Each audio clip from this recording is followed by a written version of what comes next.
Hello, welcome. I'm sorry if anything is bad already. This is the first video that well, not really. I made more, but I just haven't posted any of them because I'm insecure. But this is a review. This is a movie review, so this is different, right? If you have not seen the movie Dismissed, I highly recommend you go watch it. I wouldn't say it's good, right? I'm not saying go watch it because it's good, and if you enjoy Dismissed, don't watch this review. Don't watch this review, because I did not enjoy Dismissed. So strap yourselves in, because it's gonna be a long and bumpy road. I keep looking down because I have like my notes. I have like 6 pages. So hopefully this won't be like 4 hours. I don't think it is. I read all of this before, and I don't know how long it took because I'm really bad with time, but I don't think it was like an hour, you know? Anyway. So, I didn't think anybody liked this movie until I read the reviews on Amazon. All of them were like, it was predictable, but a good movie. One of them said, as long as you manage your expectations, this isn't a bad movie. Which really speaks for itself. You know, should you have to manage your expectations when you're watching a movie? Anyway, so to start out, let me give you my overall ratings. The cinematography, which I'm not going to talk about too much, A, because I don't know a ton about cinematography, and B, because this was kind of fine, you know?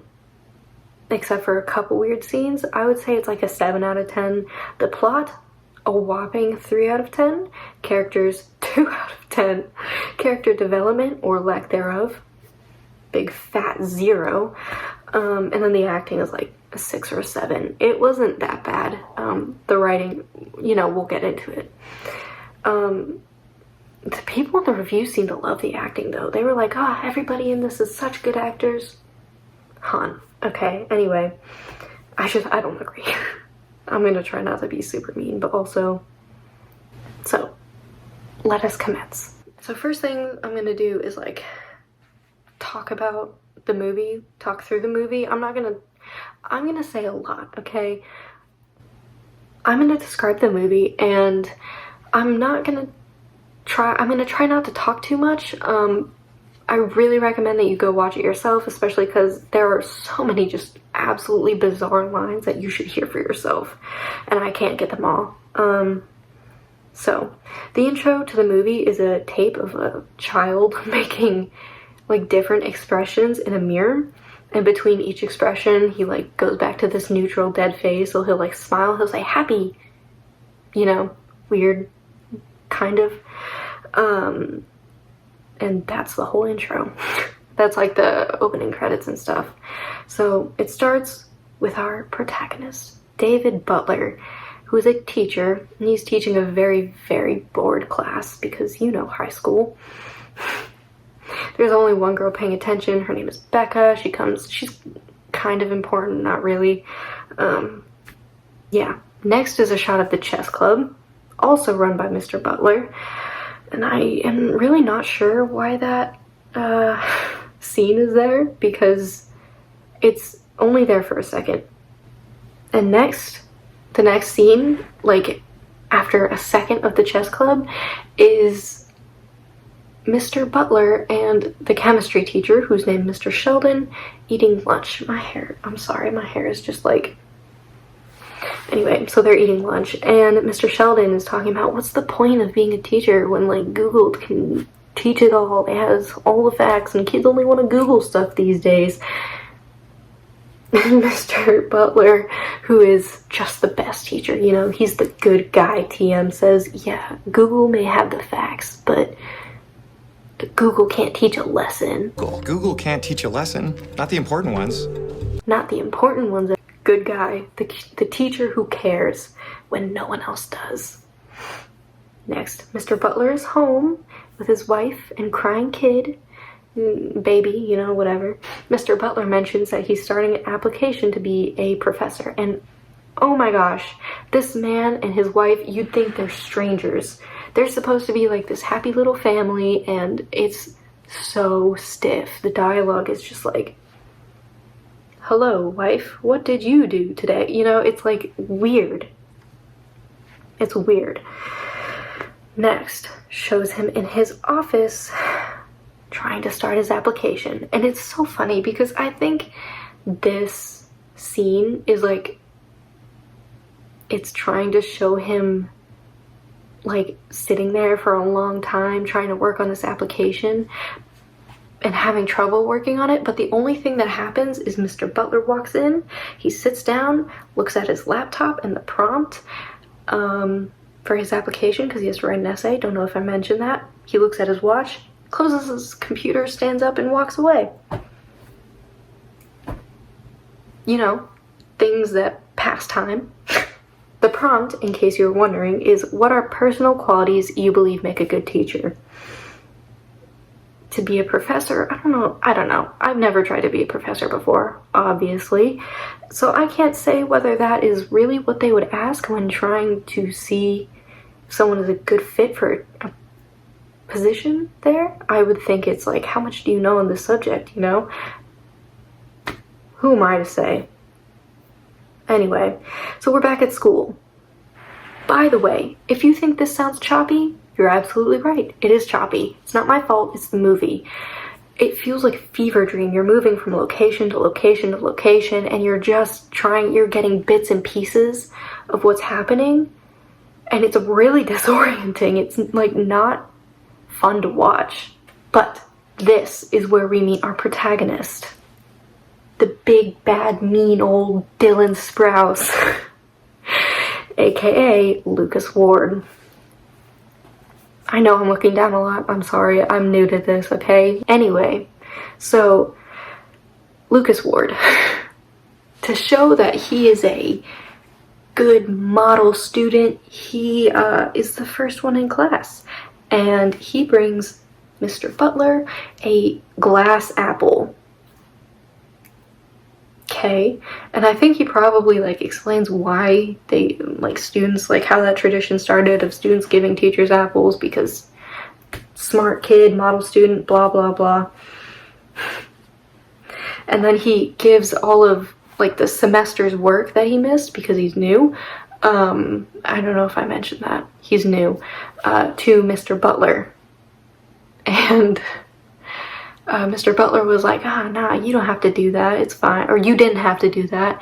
And Lucas was like, oh no, it's my pleasure. I tracked down a fellow student and got the syllabus. The thing that made me think of was, hey, fellow kids. Okay, so this is a really big theme with Lucas, is he just talks so weird. He really tries to talk with like a flourish and like he really tries to be eloquent, but it's just so weird. Like, he's a model student and he obviously has Ivy League aspirations because he's a model student, and a hint of narcissism, so he can be a bit pretentious. But I found your prompts to be utterly stirring. Did you now? Did you find them to be utterly stirring, Lucas? Okay.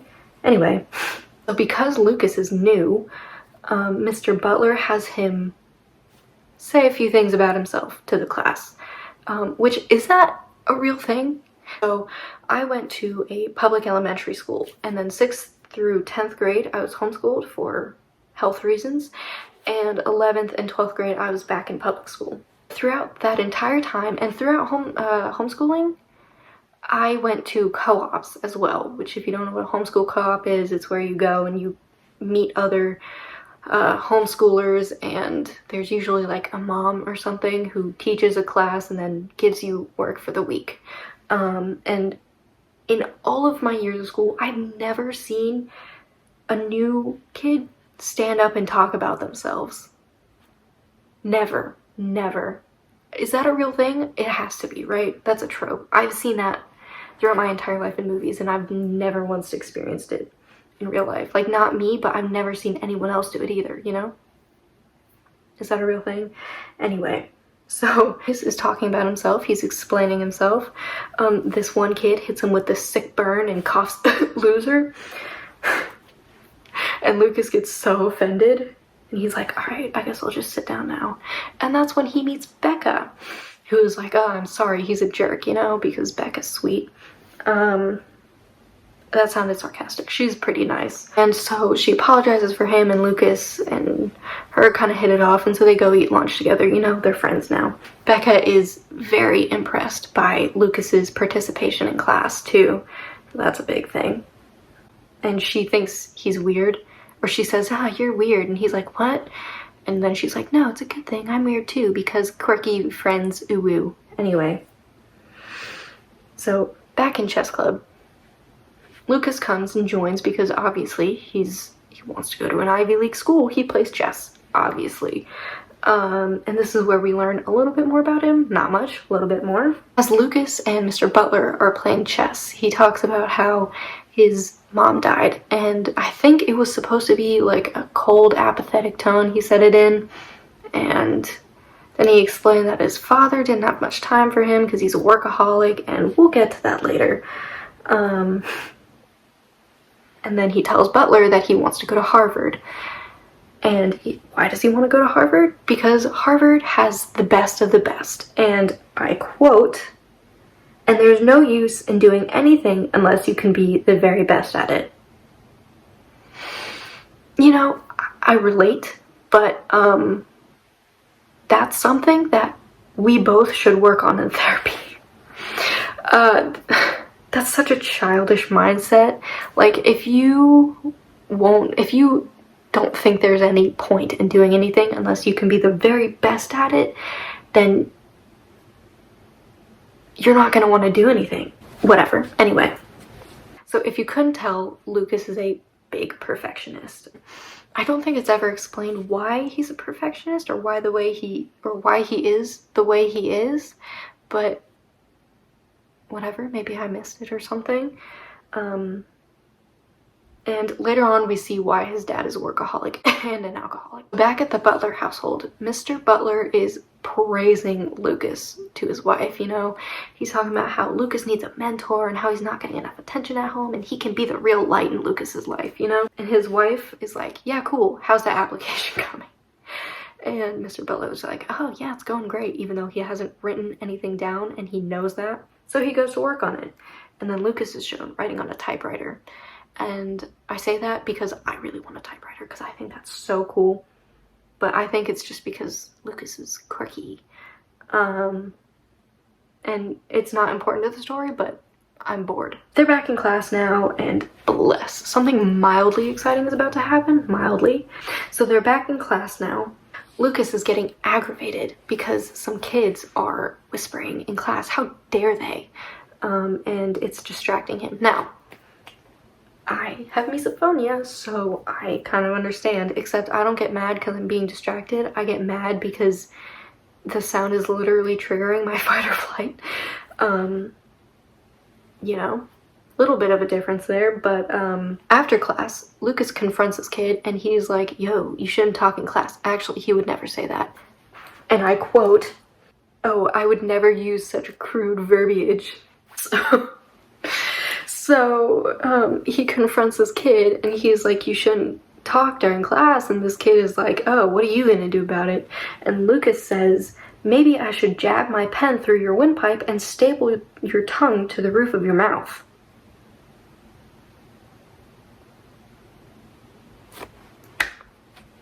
Maybe. I don't know. Okay, sir, alright. He really just hit it. I can't... This kid is an athlete, and you know this because Mr. Butler's like, is there a problem here, boys? And then Lucas is like, no, I was just wishing him luck on his big game, you know? So he's an athlete. And Lucas threatens him, and this kid takes it, and he's like, sorry.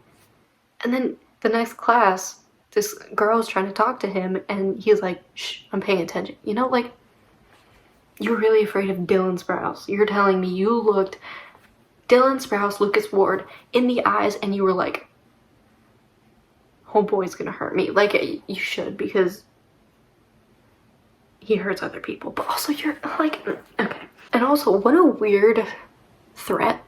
That's like, yeah, have you seen that Tumblr post that's like more unsettling threats than scary? Like the I will boil your teeth thing.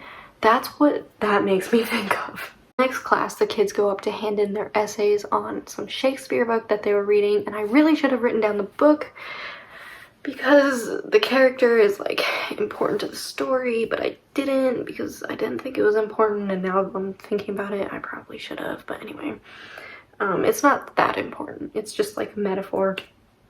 Who cares about metaphors? So all the kids hand in their essays, and then Lucas, he just, you know, saunters up and he's like, here's my essay, man, and it's like that thick. Homeboy wrote a dissertation for a high school essay. Whoa, this isn't a paper, Lucas. This is a dissertation. Oh my god. And okay, here's another thing. Here's another little anecdote for you. I don't think that's realistic. Because in my experience, maybe it was different for you, but in my experience, my teachers set a limit on how little and how much we could write in our essays because they have a bunch of essays they need to grade and they don't want to read a dissertation. And I was that kid who was like, so how much is too much, you know? I asked my teacher, like, how much will you accept? And my teachers were like, I set the limit, you can't go over that. Like, they wouldn't accept more than that.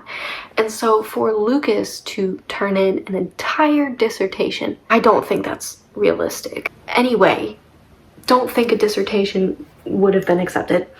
But Lucas did it, and he turned it in. Oh, and Mr. Butler was like, oh, I can't wait to read this. That dissertation is important for later because that really sets the whole thing off.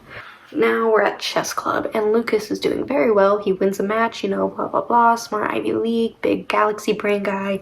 And then the team is, like, set up. And Lucas gets second chair instead of first chair. And that really makes him mad. Lucas is angry now because he's not the best. And literally the only reason why this kid got first chair was because he had more seniority than new kid Lucas. But that's not good enough. Lucas needs to be number one. Well, how do you think Lucas said, let me solve this? Do you think he said, let me threaten this kid? Do you think he let it go? Or do you think he attacked him in science class and then got his science teacher fired? He attacked the kid in science class and got his science teacher fired. It's really weird because they're paired up and this kid is like looking through a microscope. You might have seen it. I mean, if you've watched the movie, you've definitely seen it, but you might have seen it in the trailer. If you haven't watched the movie, this kid is like looking through a microscope and then Lucas just like squirts some liquid onto the metal that he's looking at and it explodes. And I am so confused at how he wasn't caught for that. Like, metal just, I can't, especially metal that they're looking at in high school, I can't imagine it ever just spontaneously exploding.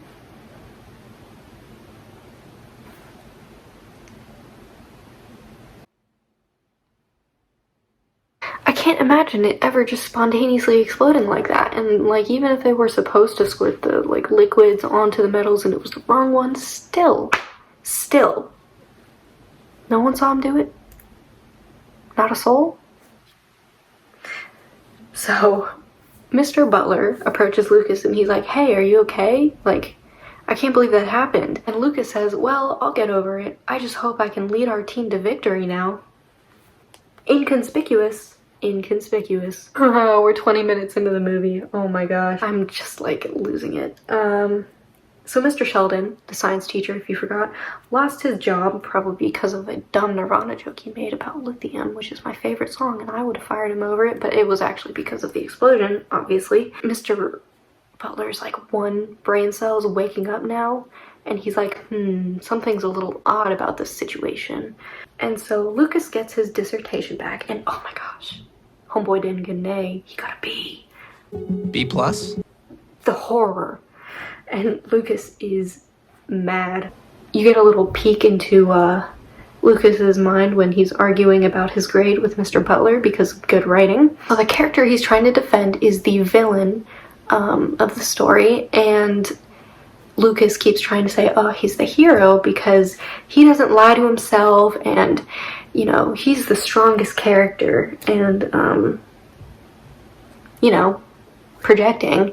Blink and you might miss it. It's super subtle. He's just not like, I'm not like other girls. I'm not like the other sheeple of the world. I'm different and I don't lie to myself, you know? And so, Mr. Butler's like, no, and your grade is final. And then I'm sure you've seen this in the trailer. If you've seen the trailer, which you probably have, Lucas is like, where did you get your degree? Where did you go to college? Where did you get your degree? I'm sorry? Where did you go to college? Mr. Butler did not go to Harvard, and so his opinion is automatically invalid. And so Lucas is like, maybe I just have an Ivy League mindset, and that's why you don't understand.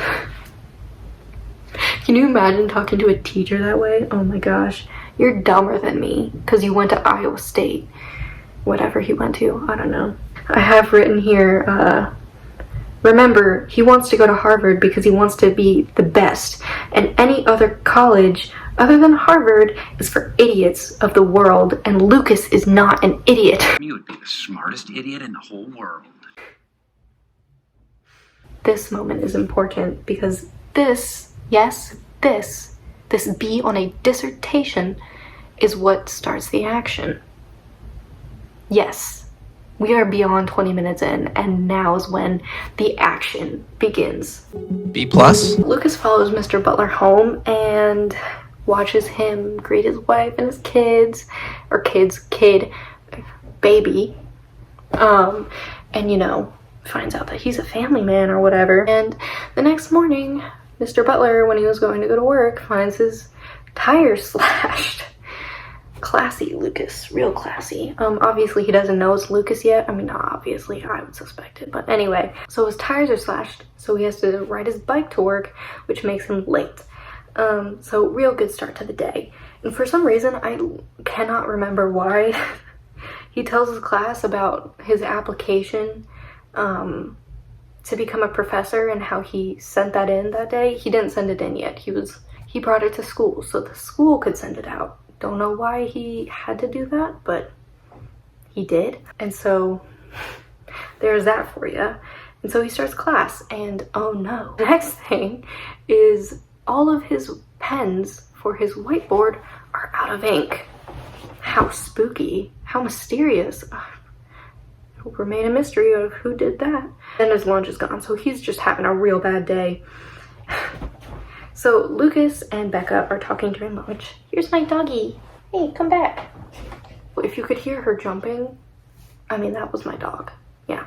Anyway, I'm losing my mind a little bit. Lucas and Becca are talking at lunch, and Lucas starts telling Becca that Mr. Butler, his life at home, isn't so good, and that his wife and him aren't doing so hot, and that they're probably gonna get divorced, and that Mr. Butler told Lucas himself, because that's the kind of thing a teacher tells a student, is all about their home life and how they're probably gonna get divorced. He tells Becca that he knows that she likes Mr. Butler, and Mr. Butler's totally into her too, because that's a great idea. I mean, for Lucas it worked out, but like, come on. Anyway, so she should definitely make a move, according to Lucas, because Becca is a doormat throughout this entire thing. She does it. Becca does it, right? And that's wild to me. She wears really short shorts and like makeup and leans over Mr. Butler's desk, which, don't do that. Don't flirt with your teacher. It's weird. It's inappropriate. Oh my gosh. Anyway, I have my issues with Riverdale and that too, but you know, I have a series on Riverdale that's gonna come out at some point, and I'm gonna talk about it then, and oh boy, will I talk about it. And Riverdale's way worse than this, but anyway. So homegirl really tried to seduce Mr. Butler there by leaning over his desk. Gosh, I swoon. Mr. Butler gets a call. Oh yeah, it doesn't work. So Mr. Butler gets a call about his application and that he was rejected. Actually, they didn't tell him, but they were like, come in, we're gonna chat about it. And he was rejected. Why? Because it was tampered with. I mean, the people who read it didn't know that. But Mr. Butler's like reading through and he's like, I didn't write this. And they're like, well, who did? And he's like, oh, it was tampered with. And of course they believe that. No, they don't. I don't think. I actually don't know. I don't remember. It's not important. Don't think he got the job. Oh, but here's the thing. Is my question is how did Lucas do that? Where did he find the time? Because obviously Lucas did it, because who else would do it? Becca? No. So Mr. Butler told the class there. Mr. Butler told the class that he was sending in an application to become a professor the day he brought it, he like put it in the mail thing, right? So Lucas had to find the application, read and write the prompt, and then turn it in and like get it back in before the day was over. But he did all of that while in class, and he paid attention during classes, right? Because he takes notes during class. So where did he find the time? It's not like he could take it home. It's not like he did it during lunch, because I'm pretty sure him and Becca were together during lunch. So where did he find the time? When did he do it? Doesn't add up to me. Doesn't add up. It also doesn't make sense that they called him so soon after it was sent in, right? Is that, I don't know, maybe they just didn't mention the time. They didn't mention the timing of how long it took for them to get it, but from what it seemed like, it was like the day after he sent it in. Weird. So, we're still talking about the application. Sorry. I know, it's getting a little tiring, but anyway, so Lucas is supposed to be smart, but yet when he rewrote this essay, he wrote it to make it look like Mr. Butler is a narcissist and isn't gonna be a good empathetic teacher or whatever, but he uses direct quotes that Lucas has said before, and I'm so stupid because I didn't write any of them down and I should have, but there are direct quotes from Lucas in there that he just like rewrote. Like he said them and then he was like, that's good, I'm gonna write it in there. And then the way that Mr. Butler figures out that Lucas is the one that tampered with it is because in Lucas's dissertation, yeah, remember that? He used big ol' SAT words, and then in Mr. Butler's application or essay or whatever, he used the same SAT words. Learn some new words, bud. Alright? That's my advice. And also, pay attention to the way you speak, because he doesn't speak like a normal person, right? That's a huge theme throughout the entire thing, and that's how he gets caught. And it's very frustrating to watch, because if you're going to do things and extort and like tamper with, do it in a way that's not going to get you caught. Not that I'm rooting for Lucas, I find him insufferable, but anyway. I find all of the characters insufferable, to be quite honest. So Mr. Butler's like, I've had enough of this, and he goes and he confronts Lucas, and he's like, yo, have you been messing with me? And Lucas is like, oh, I have no idea what you mean, and then like threatens him using the word jubilant, which is a word that's one of his big SAT words that he used in both the dissertation and the essay. And then he threatens him in some crime and punishment metaphor or something. I don't know. I'm not a smart person, so I wasn't following. I'm just kidding, I was following. You don't have to be smart to follow. But anyway, so Butler goes and like tattles to the principal and is like, Lucas is extorting me. No, he should do that. I shouldn't mock him for that, but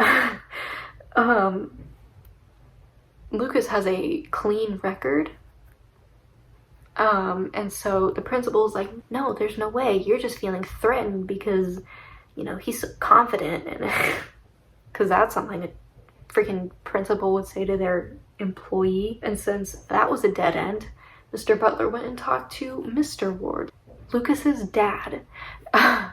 And he is a workaholic, remember? And how do we know he's a workaholic? Other than Lucas said he's a workaholic. Well, when Mr. Butler went to go see him, he was talking on the phone and was very stressed and was like, I don't have a lot of time. I got a lot of work to do, you know? Workaholics. And so Mr. Butler was talking to him and asking him questions, and he asked if Lucas had been in any kind of trouble before. And Mr. Ward, I almost spoiled something. I almost called him another name. Oh no, you'll hear in a second. Mr. Ward got really aggravated and was like, shut up, Mr. Garrett, you know? Is that what he said? He called Mr. Butler Mr. Garrett, in short. And Mr. Garrett, not Mr. Garrett. And so Mr. Ward, I'm sorry, I'm losing my mind. I'm so just done with this movie. And so Mr. Butler hits us with this gem of a line. He says, my name is Mr. Butler. You just called me Mr. Garrett. Sherlock, oh my gosh, your deductive skills are just incredible. Thank you for that explanation there. And so he finds Mr. Garrett. So while Mr. Butler is calling Mr. Garrett, all of these misters are getting really confusing to say. Lucas calls Mrs. Butler, and that's just gonna add on to the confusion, especially because I have no idea what her first name is, and I really don't want to call Mr. Butler Garrett.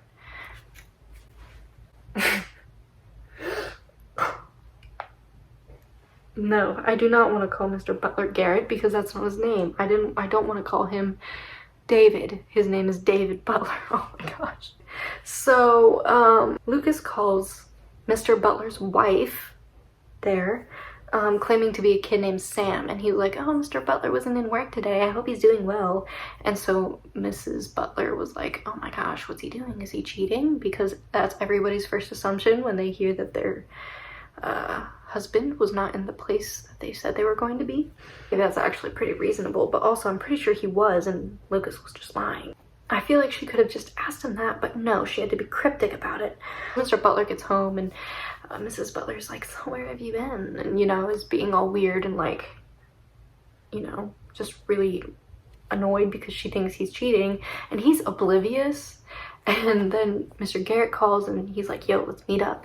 And Butler's like, yeah, I'm on it, you know? And then he tries to leave, and Mrs. Butler is like, where are you going? What's going on? Why won't you talk to me? And he's like, this kid's trying to ruin my life. I gotta go. There's no time to explain. When there absolutely was time to explain. You have to go meet the teacher, but like, there's time to say, this kid, I gave him a bad grade and now he's trying to ruin my life. And make it just, I don't know. But she also isn't helping because she didn't say, this kid called me and said that you weren't at school today and I just want to know what you were doing, because then he could have been like, no, that's the kid trying to ruin my life, you know? Communication is key. Who needs communication? Especially not me, not a married couple. No one needs communication. Now we're back at the wards, and Lucas comes home and sees his dad drinking, and then he picks up this glass and he smells it and he's like, someone's been at the house. It was weird.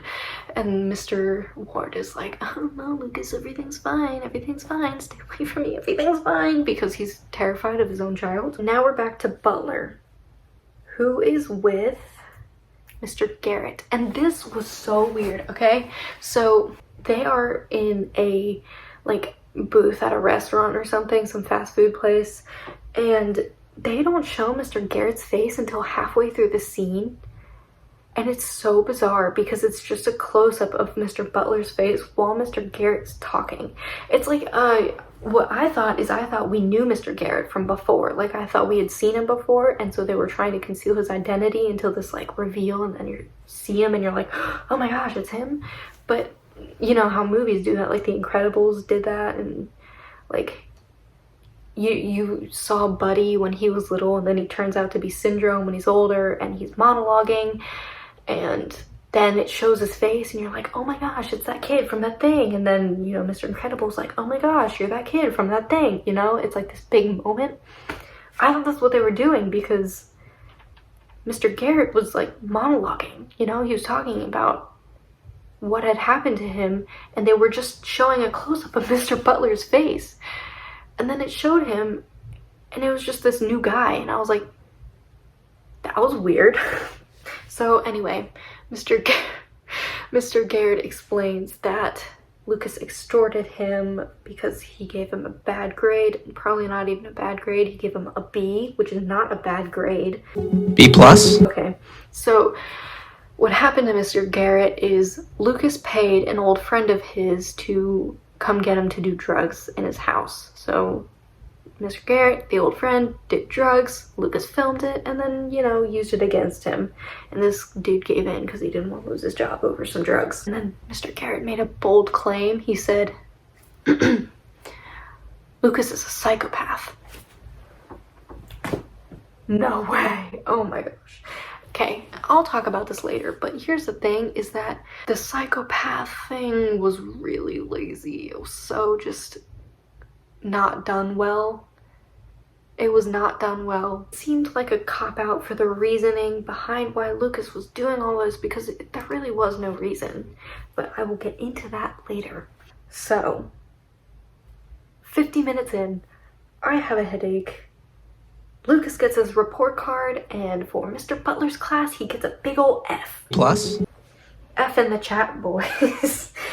Oh, Lucas is big mad and tries to get Becca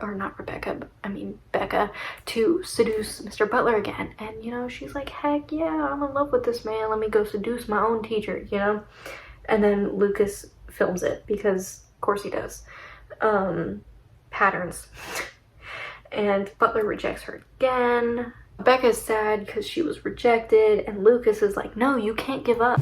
It's not over. Because she still trusts Lucas, because where has he steered her wrong? It's not like she got rejected twice before. She continues to listen to his advice, and they write a note for her to profess her undying love for Mr. Butler. And so they write it all out, and, you know, she's all like emotional, and so they hug.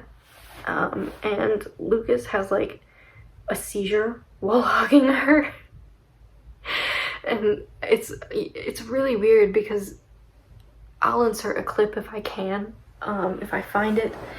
But Lucas is like, his hands are like this, and he's giving like crazy eyes to the camera, and he's like breathing really weird. And I don't know how she was not like, you good, bud? Because his hands are like clawed. He's breathing really heavily. He's like hunched over like that. That was a really attractive angle right there. And then he shoves her off the roof. Anyway, no, seriously, he shoves her off the roof after that. Is anyone surprised? No, not at all. So the principal and detective call Mr. Butler in because she had the note on her. The note of professing her undying love for him, and they're like, yo, did you know Becca? And he was like, yeah, she was in my class. And they were like, no, but did you know Becca? And he was like, what? And then they tell him, and Mr. Butler sits there and says, well, Lucas must have killed her. Because that's what you do. You tell, you know, the detective this really, really big accusation with absolutely no evidence other than an anecdote from another teacher. He says that Mr. Garrett experienced the same thing, and that he's being framed, and blah, blah, blah. And of course, they don't believe him, because why would they? Lucas has a perfect record. As far as they know, Lucas and Becca were good friends, and they don't know Mr. Garrett. So, and Mr. Garrett also, when they called him up, he was like, nah, I don't know that kid, because he didn't want to get involved again. And then Mr. Butler was like, oh, this'll help, this'll clear my name. He tells him about how Becca made advances on him, and he was like, nah, mate, you're a child. But didn't report it. I don't know, I feel like that, I mean, he should have reported it, and that's like what I mean. Next, they interview Lucas because he's a good friend. He's crying because his friend just died, and he's a good, you know, he's good at faking stuff, and yeah, remember that mirror scene? And he suggests that Mr. Butler wanted Becca all to himself because they were madly in love. So Butler goes to see Mr. Ward again because Mr. Butler remembers that oh, I don't know if I mentioned this. I should have mentioned this, but I don't think I did. Mr. Butler saw the camera after Becca tried to seduce him. And so he figures, oh, maybe Lucas took this video footage. And so he goes to Mr. Ward and, you know, just starts going through Lucas's room, and Mr. Ward is just standing there like, yeah, he's always had this fascination with cameras. And he was looking in the mirror as a child, and he would film himself practicing his emotions. It's almost as if he was practicing being human. Okay? And he just admits to knowing that his son is crazy. And then when Mr. Butler's like, well, why didn't you say anything? He's like, he's my son. You're just scared of him, bro. Like, Mr. Butler finds the footage of Lucas setting up the camera and of Mr. Butler rejecting Becca and brings it to them. And apparently that's enough to clear his name fully. And so they bring Lucas in, and he starts losing it when they're like talking to him, and he's realizing like, oh my gosh, I'm not gonna get away with this. And so he gets expelled because if a bad grade doesn't piss him off, surely expulsion won't. I'm going to bed before either of you come up with another clever idea to get us killed. Or worse, expelled. The Butler gets a restraining order against Lucas, but later on, Mr. Butler does this really big brain move of walking up to Lucas and being like, that restraining order actually wasn't real. It's just that if you ever come near me, I'm gonna kill you. Because that's a smart thing. Let's threaten the kid who's a psychopath. Your words, not mine. Next is Mr. Ward is by himself. He's watching the videos that Lucas took of himself when he was younger, you know, practicing faces in the mirror. And he's taken a boatload of pills. And Lucas comes in, and Mr. Ward's like, anything you want me to say to your mother? And then Mr. Ward dies. So Mr. Butler thinks everything is fine now because he has a restraining order, and everything's just fun and just fine because Lucas follows the law really well and absolutely has not done anything illegal in the past, like extortion or killing someone. And so he should be, he'll listen to the restraining order, right? It's not like he sees Mr. Butler threatening to kill him as a challenge or anything. So Mr. Butler, he goes and showers, and his wife, oh, they're made up, by the way. She like kicked him out for a second and then they made up. It wasn't important to the story, so I didn't add it in, but now they're made up, and that's all you need to know. She goes and gets a bottle for the baby who's in the living room, and when she comes back into the living room, oh no, Lucas is in the living room. Took a shot every time I said living room. 3 shots. 4. So Lucas is in the living room, and I don't really know. He says some weird stuff like, oh, cute baby or something. I don't actually know. But then next thing you know, Mr. Butler comes out and finds his wife strangled to death on the floor. And next to her is the baby cloth or the baby blanket or whatever. And he unwraps the blanket, and what does he find? A chess piece. Oh my gosh, cryptic. I think it's a queen, but I don't have an Ivy League mindset, so I don't play chess, so I really don't know, but it would make sense because, like, checkmate, you know? Anyway. So Butler is mad, and he's sad, so he goes to find Lucas so he can kill him since this kid went near his family and he told him not to. So Lucas is in Mr. Butler's classroom, and he is waiting for Mr. Butler, and this is absolutely hilarious to me because Lucas is just pacing around and he's like talking to himself and he's getting really stressed, and then when he hears Mr. Butler walking down the hall, he like gets into position. He's like,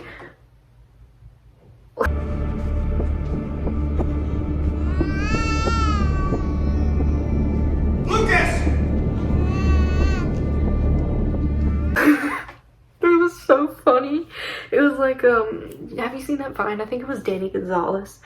When a villain is like facing a wall and then the hero walks in and he's like, I've been expecting you or whatever. I was wondering when you'd show up. I was wondering when you would show up. I've got you now! Darn it! That's what it made me think of, because he was just like getting ready. And this is my favorite part because this acting is just, it's beautiful. Just amazing acting. So when Mr. Butler walks into the room, Lucas is standing there with like a pen shiv thing over the baby, and he's waiting. And Mr. Butler takes a step forward, and Lucas goes, ah! I will stab him. And he like, his voice is like shaking and it's so funny. He goes, I will stab him. Hun, will you? Will you actually? Oh my gosh. I'm shaking in my boots. Holy. So Lucas goes into this monologue about how he didn't get the grade he rightfully deserved, you know, because he's perfect. Narcissism is a scary drug, man. So Lucas holds the stabby stab pen over the kid again, and Mr. Butler hits him with this pro gamer move of shoving a bunch of papers in his face. And it works. And then they fight, and Lucas stabs Mr. Butler in the neck with a pen, and Mr. Butler is like unfazed, and he grabs the apple, remember the glass apple I told you about, and he like hits Lucas in the head with it because good writing. Everything comes full circle. Yes. Get a taste of your own medicine, Lucas. And then Butler just chokes him out until a detective comes and arrests Lucas. Yay! Plot. Extremely predictable and cliche. Doesn't make you think. Doesn't leave you feeling satisfied with the ending. Doesn't make you emotional. They use lazy plot devices and the dead mother trope and the sacrifice? No, psychopath trope. And like, everything happens because of a not even bad grade. And there's no reason. Like, there's no reason for it. The dead mom plot doesn't come up again, even though it should have. It should have, and it could have. There are ways that they could have made that into a good plot device, and they didn't. And that's so frustrating. The dad is a workaholic, but he isn't shown doing anything but drinking and cowering because he's afraid of his kid, except for the one time he was on the phone, and like stressed, like a workaholic, as workaholics do. And here's the thing, is if I hear one thing like, oh, well, his mom dying could have made him into a psychopath. No, don't you hit me with that, because that's not true. Psychopaths are born, not made. Yeah, I don't know. And maybe they just didn't say enough about his childhood. It seemed to me that they insinuated he was born that way, but he didn't. I don't know. It seemed like a lazy cop-out.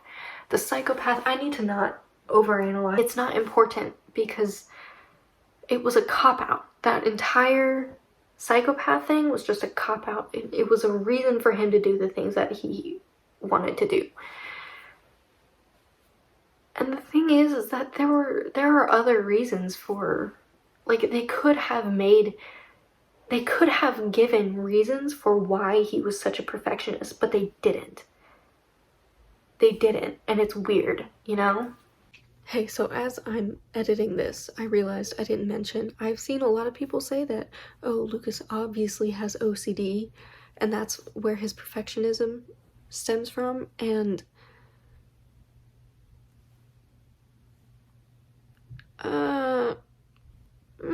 I don't think so. He doesn't have there's no other proof to show that he is OCD. And also, OCD is a lot more than perfectionism. So, I doubt that. I've seen people say that, and maybe I'm wrong, but OCD is a lot more than perfectionism, and there's nothing else to show, from what I've seen, that there's nothing else to show that he has obsessive compulsive disorder. And I feel like if they wanted to have that be a plot point, they would have added more in to show the OCD. You know what I mean? Anyway, continue. It was just really lazy writing. Anyway, as for the characters, they are bare bones characters. There is nothing to them. David Butler is a Mary Sue. I'm gonna say it. If you won't, I will. His whole character is the good teacher. The family man. There is not a single negative, flaw about this man. Except for the part where he threatens his family, but that's his circumstance, you know? He is the good guy, you know? And it's such a Mary Sue thing, and it's so frustrating. And he doesn't have a backstory at all. He has his family and, chess, maybe. And that's it. That's it. So you don't get attached to him. You don't get attached to any of them. You don't know anything about him other than he has a family and he's a teacher and he enjoys being a teacher. That's it. For Lucas, I said this before, I'll say it again. They could have done so much with his character and they didn't. They didn't give him a backstory other than dead mother, which could have been used, but it wasn't.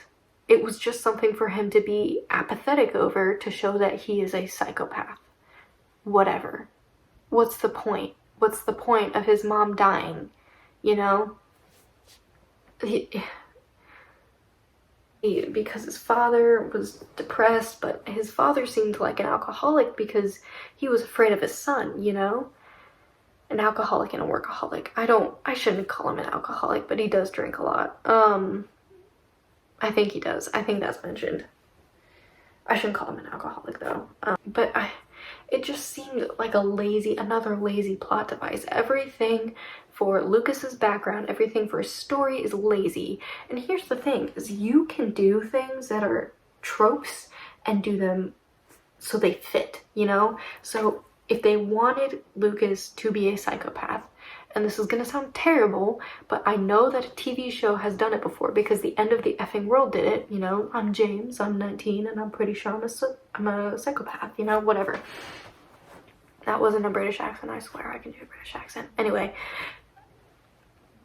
they could have talked about how he hurt animals in his childhood at a young age, because that's a sign of being a psychopath. They could have talked about how when his mother died, his reaction was cold and he didn't care. They could have talked about how he interacted with kids when he was younger. You know, the whole thing with Mr. Garrett was like a last year type thing. Not even last year, because he had just transferred schools at the beginning of this movie. So it's all very recent. There is no thought into his backstory at all, other than his mom died and his dad's a workaholic. And that's all we know about his life. So even though, you know, I said the mom dying was a lazy plot device or lazy writing, it didn't have to be. They could have done more with it, you know? They could have talked about how it affected him or didn't affect him at all, you know? They could have done so much more with that. But they didn't, and so it's lazy. It comes off as cliche, it's predictable, and it didn't have to be. I'm not sure, I'm still talking about Lucas, sorry. I'm not sure if Lucas was supposed to be charming. Mr. Butler was charmed by him, but I also think Lucas was pretty kiss-assy, so he was kind of a suck-up. And I think maybe that's why Mr. Butler, who obviously is this man of good intentions and optimism, believed it. He fell for it, you know? So I'm not sure if Lucas was charming or if Mr. Butler just fell for it. Because, you know, a sign of, you know, being a psychopath, you are very charming. Psychopaths are charming, you know? Ted Bundy, it took him a long time to get caught, And I'm pretty sure one of his escapes was because he was charming. People believed him, and he was like clean cut as well, and you know, all that. But he, you know, he charmed the guy into letting him into this library to work on, you know, work on his defense, and then escaped out of a window. That is part of being a psychopath, is they're very, very smart and they know how to talk to people. But if I met Lucas once, I would stay away from him. Even Becca was like, man, you're weird, you know? That's not charming. That's weird. And the way that he speaks with the flourish and just trying to sound smart type of thing, it's not charming at all. And so I don't know if that's bad writing or if that's meant to be that way, you know? And if Mr. Butler was just falling for it. It's really, I can't tell. And another thing I can't tell is that Lucas, towards the end, he kind of stops speaking with such, you know, SAT words, you know? He starts speaking kind of normally, but not really. And I can't tell if that's because he's losing it a little bit, you know? He got caught, and so he's losing it, and he kidnapped a child, or if it's because they just, like, gave up, you know? They forgot. And I really, one last thing about him, I really would like to know where this perfectionism came from. Because you don't get that degree of perfectionism from nowhere. You know what I mean? Some perfectionism, like, I'm a perfectionist, and it's absolutely terrible. It's, like, horrible. I hate it. I also have OCD, and so that really just, and I know perfectionism and OCD are two very different things, but my OCD makes it worse. So, if you get what I'm saying. So, his level of perfectionism, I want to know where it came from. Because it's not from needing his dad's attention, clearly. His mom isn't in the picture, so where's that? So where did it come from? Wanting to be the very best, but doing whatever it takes, including extortion and murder, to get to where you want to be is... I would just like to know if that came from somewhere, you know? Becca. Becca's a doormat who doesn't have her own thought throughout the entire movie. Becca has Lucas thoughts, and she has Mr. Butler thoughts, and that's it. The end. None of the characters have substance or backstory at all, and it's just so... you don't get attached to them. There's nothing to get attached to, and it ruins the tension of the movie, because you don't care, you know? I didn't feel anything for any of these characters throughout the entire movie, you know? And I get attached to characters very easily, you know? I have many comfort characters, and I don't know. I didn't feel anything for these characters because there was nothing to feel for them. So as for the acting, there's not much to say on it other than I think the writing really just killed it. I think it was very difficult. It would be very difficult to act well in that kind of dialogue. There were some parts that are just like, okay, well, that was bad acting, like Lucas's and there were just moments where they were like, it was just not good acting. Concluding thoughts, I didn't like the movie at all. First time I watched it, I was genuinely angry that I had wasted 2 hours of my life, wrote an essay on it for myself, because I needed to talk about it. And no one would listen to me. So here we are now, like a year later, because I watched it again just so I can make a review on it, because I still am very angry about that movie. Not really, not so much. I just think it's hilarious because it's a bad movie. You know, it's not even a good bad movie, it's a bad movie. But to be fair, I had just watched Carrie before. I watched Dismissed, like right before. I was on a movie binge day, don't at me. And so it had a lot to, you know, live up to. It had big shoes to fill, and it did not even, didn't even come close. Extorting and killing someone for a grade just didn't do it for me. Especially because they didn't give any reason behind that, you know, other than him being a psychopath. There was no reason for him to do that, you know? Didn't make sense to me. I thought that that was a stupid reason. And I get that that was the point, but there was no reason for the overreaction. And then the movie missed the mark with everything else. And so it was just... Maybe if they had more developed backstories, then it would have been better. Even if it was that cliche, but... And predictable. Even if it was that cliche and predictable. Because let's not kid ourselves. We knew where this was going from the moment it started. You know, if all of the reviews on Amazon are like, manage your expectations, this is predictable, but it's still good, then, you know, it's predictable. So that's that. That's my opinion and my review of Dismissed. I'm sorry it was a little chaotic. I hope that editing will make it better, but I'm also not very good at editing. I hope I can find clips to like add in, because some moments were just too good to like not put in.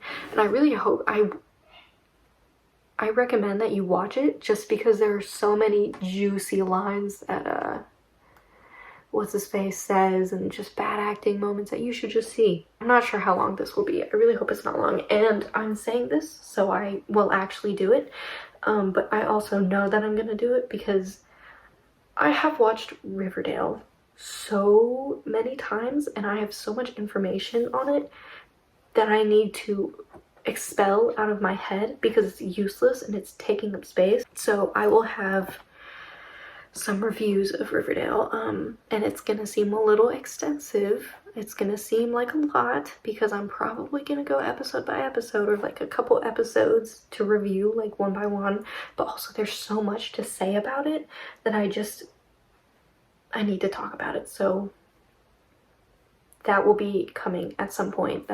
Expect that. Maybe not in the near future because I'm really slow, but in the future. Anyway, I hope you enjoyed. I hope this isn't too long. I hope the sound is okay because I'm just using my phone because I don't have like a microphone or anything, or like another device to record with and then add in. Maybe I should figure out how to do that. And I hope this wasn't too chaotic. And I'm sorry if I offended you. Anyway, enough with the disclaimers at the end of the video.